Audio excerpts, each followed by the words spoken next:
The Mackenzie Center in Poynette, Wisconsin, located off I-94, was originally a fur trading center in the 1930s. And today, it is 250 acres of trails, museums, and education programs for both children and adults.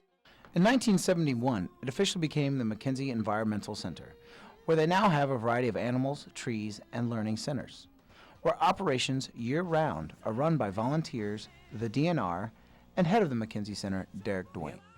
The animals that come here for a reason. Most often they're orphaned, where the mother was killed and the babies can't teach themselves how to survive in the wild, so they come here and are doomed to captivity. We call it doomed to captivity, but they serve a very valuable education role.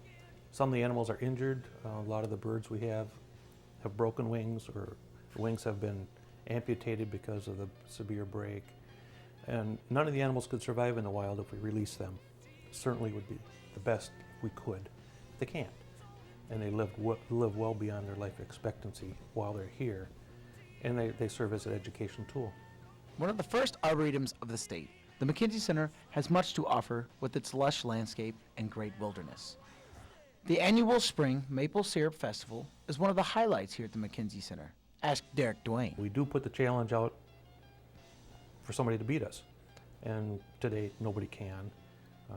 Maple trees grow throughout the world, but in order to have a good sap that you can produce maple syrup from, you have to have cold nights and warm days. You got to go through that sequence. You have to have the trees that go into the you call it hibernation or downtime over the winter time, where the starches are stored in the root system. In the spring, the starches are converted to sugar, and that goes up in the sap. So it's only certain parts of the world you can do this.